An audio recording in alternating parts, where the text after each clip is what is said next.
insight into Homabay's gubernatorial politics. Who is likely to succeed Governor Cyprian Awiti, Jacodondo, Akuba Raboloidhotek, the dancing governor, most charismatic, most humorous, the people's governor?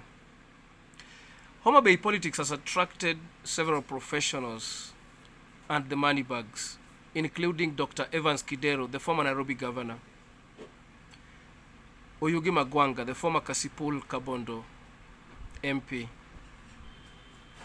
Gladys Wanga, the current Homabay women rep, and John Mbadi, Suba South MP and ODM national chairman. John Mbadi is already enticing the ground with this eloquent narrative. Being a darling of the crowd, Mbadi is just terrible with a microphone. When he finds an audience in front of him, he would charge it, leaving it in laughter and stitches. If elections are called immediately after Mbadi has spoken, he would win without landslide. Then there is the people's choice, the charismatic Oyugi Magwanga. He's a darling of the people. This is informed by the record he left when he served as the MP. He's called. He served his people so well.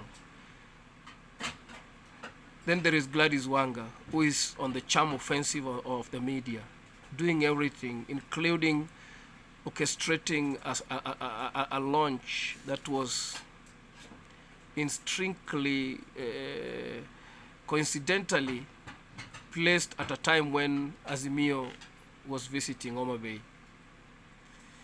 And then there's the money bag with the deep pockets, Dr. Kidero. Who is the likely candidate? We don't need to discuss the rest. Those are ladies escorting the bride to the groom. Now, an insight into Homabay gubernatorial politics would be equated to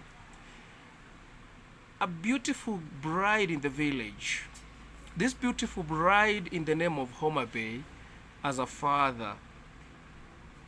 The father is ODM and Raila Amolo Odinga. Then we have the neighbors, who are the people who are going to vote. Now, we have 4 serious suitors who are coming for this lady, and I want to discuss each in its every context. 1, there is this suitor who is very, very close and loyal to the father of the bride. He is called John Mbadi. He's been so closer to the father of the bride. Now, Mbadi comes to seduce the lady with a lot of eloquence. Nice words. He has the gibes with the words. When it gets to speak to the lady would follow her because of what he says. He's so smart with his words. He carries the crowd with him. Lately, he has been on the charm offensive, enticing the ground with very smart words. One of his most enticing was that he is an aircraft. If you stand on the runway, he will either crash land on you or he will take off with you. 2 things. That thing left so many people in stitches. So the ODM chairman is a threat as far as his word of mouth is and his closeness with the party leader. To imagine, to believe that a man who has been the national ODM chairman this long can be let down by the party leader. But he has stood out so strong for the party. So when it's matter party, Raila would first consider John Mbadi, having served as the national chairman.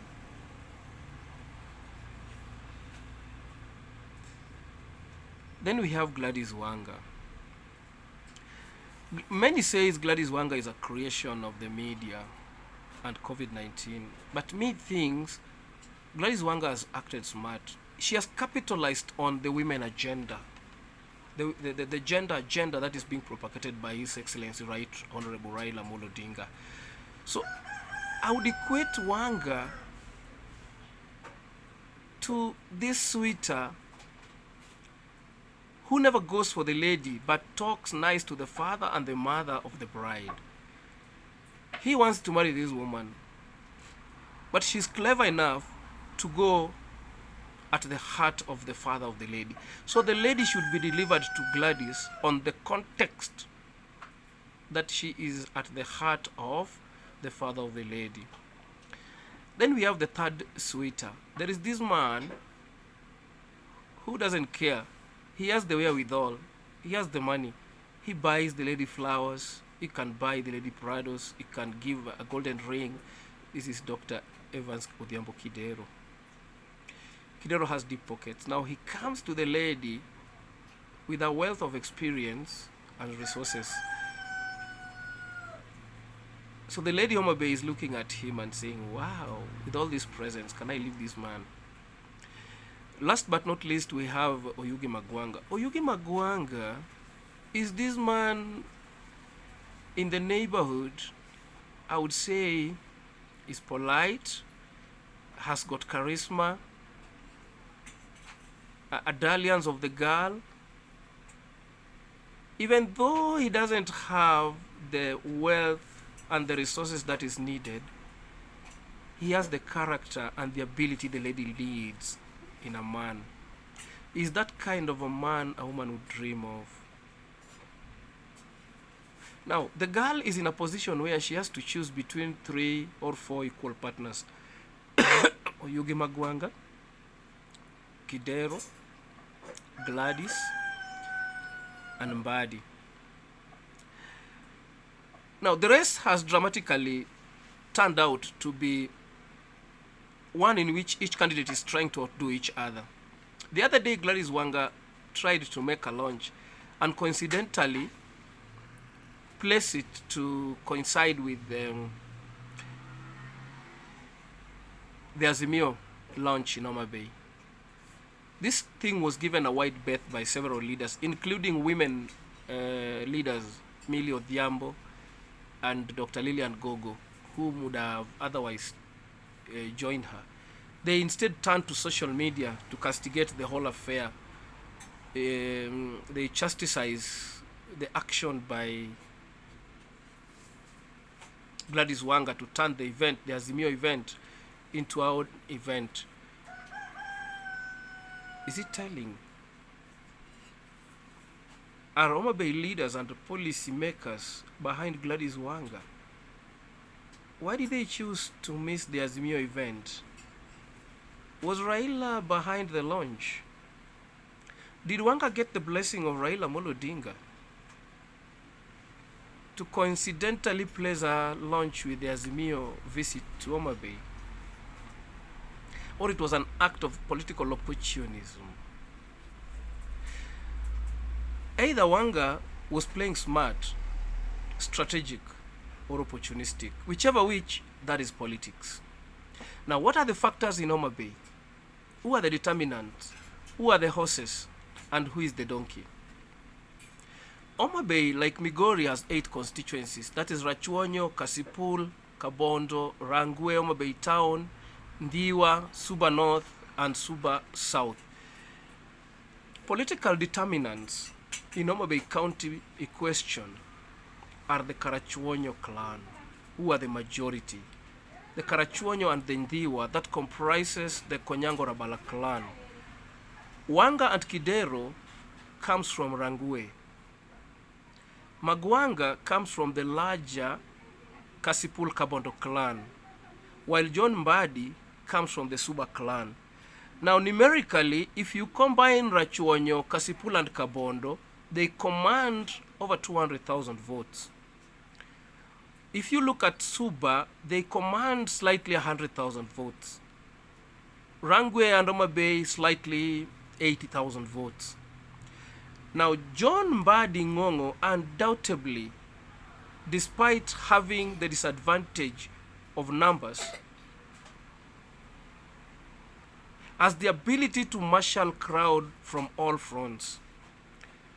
John Mbadi has the full backing of the party. Being the national chairman, it's undoubted, you can least doubt his capabilities command the party structures to rally behind him.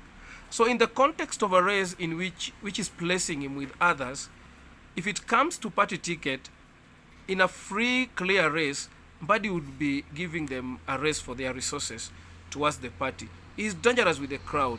He's an orator, very skilled. He's so smart with his words. When he picks on the microphone and stands behind the microphone and there are some people in front of him, but he's terrible with the crowd. He can sway the crowd to any side with his antics. But it is believed that Mbadi lacks the numbers. The other day he was asking that who said Suba is only synonymous with the Senate seat. He has decided to go for the Senate seat, for the governor's seat. And where will this one leave Moses Kajwang, who is presently occupying the Senate seat? Then we comes to Oyugi Magwanga. Oyugi Magwanga has seemingly, or lately, has been having the blessings of Governor Cyprian Awiti. There is a clip where Governor Awiti and Oyugi Magwanga traveled in the same vehicle, where the governor castigated John Mbadi for criticizing his development activities.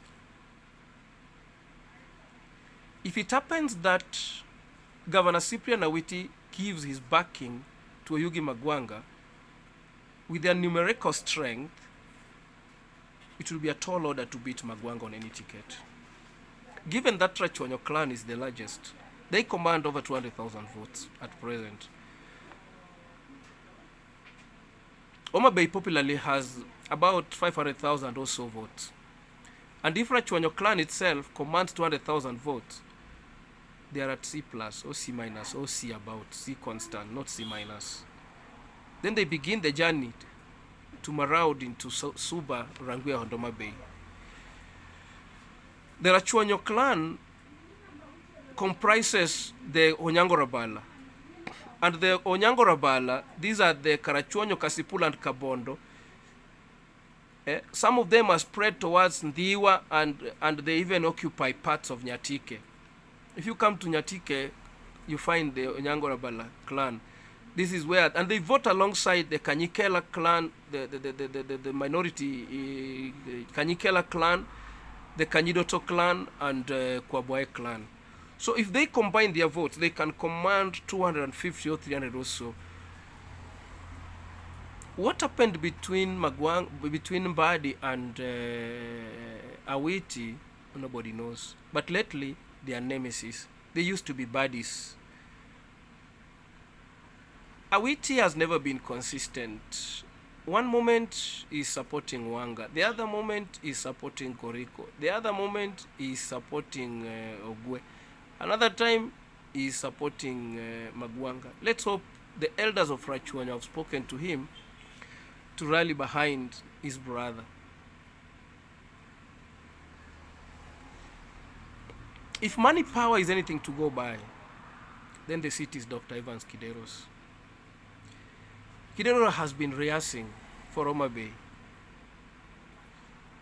As a political pundit, one would ask, if Kidero managed to beat the Mungikis of Nairobi, the money powers of Nairobi, the warlords of Nairobi, who can stand in front of him in Homabay? If Kidero managed to run at the capital city, which had millions of people, thousands of residents, of voters, many polling stations, Homabay would be some kind of change. But again, his critics point out that if he failed to regain election in Nairobi in the hands of a nobody, how will he manage Homabay County? Why is he running away from Nairobi County? So these are the questions. But I'm saying if money is anything to go by, if the factor in this election is money, then Kidero will win this election with any ticket. Independent, Azimio, Kwanza, or whatever, you name it. He would win it. But if party power is what is needed to win this election, then Mbadi will take it. If public relations, media power, is anything to go by, Gladys Wanga would win this election. Because Gladys Wanga is smart with the social media, mass media, and public relations. Now, these four characters crammed together are giving Homabay a headache. And I think the party might be forced to call for a consensus. If they don't, then Homabay is likely to spill over and give the party some voter apathy. The horses in this race, methinks, are the party, money, and the people. There are three horses in this race. Someone is riding on the horse called the party. Another one is riding a horse called money. And the other one is riding on the horse called the people. Either way, if one combines with the other one, let's say money and the party, it would be the governor. Money and the people, it would be the governor. The people and the party, it would be the governor. The media would play a little role in this case. I'm not ruling out Gladys, but I'm saying unless she does something on the ground, as much as she's the most popular on social media, she might end up out of the race. But if Raila's word of gender agenda is anything to go by, he would begin to experiment with Gladys Wanga, like he wants to experiment with Pamela Odhiambo in Migori. Then we would have the likelihood of a female candidate entering the seat. Otherwise, clan politics is threatening the Homabay gubernatorial politics. The numerical strength of the Karachuonyo is marauding on the minority clans. But Kidero's entry is altering the matrix. With his deep pockets, he can do anything. Money in politics can buy anything. It is the machine. It is the oil that revitalizes the campaign engine, the campaign machinery. Funny enough, Governor Awiti has thrown spanner in the works. If Awiti would have remained neutral, if Governor Awiti would have just remained silent without being partisan, we would begin to look at the four characters straight. But now, Awiti is a factor here. Number one factor is the party and Raila Amolo Odinga. Number two factor is the Karachuonyo clan. Number three factor is Governor Cyprian Awiti. Number five is money power. And number six is the people. As much as the Karachuonyo are the minority, they must prepare to sanitize with the minority. Because if the minority within Homabay town, Homabay County unite, they would give them a race. They can isolate them. They can begin to unite and say, now, because you want to mistreat everyone with your numerical strength, we want to give you a lesson. But all the same, the race is closely turning out to be a tie between three people. Mbadi has come out so strongly lately and is on the ground, moving everywhere, organizing meetings, enticing the crowd. And Mbadi is somehow coming out as a serious candidate to look at, followed by Magwanga. Magwanga slightly lost the other time to Awiti. If he gave Awiti an incumbent a race for his money that time, if he still has some energy and the strategy he employed last time, then Magwanga is another threat. Then finally Kidero. With his deep pockets, he can buy everyone. He can buy everyone in the race. He can buy everyone with his money. Because he is using choppers to fly about. Some people are using bicycles and motorbikes. He's flying over you and reaching the destination where you are going. And otherwise, have a lovely day. My name is Omondi Olumwa Kidikibudi, the all-time socio-economic commentator and political analyst. Have a blessed day. Thank you for watching.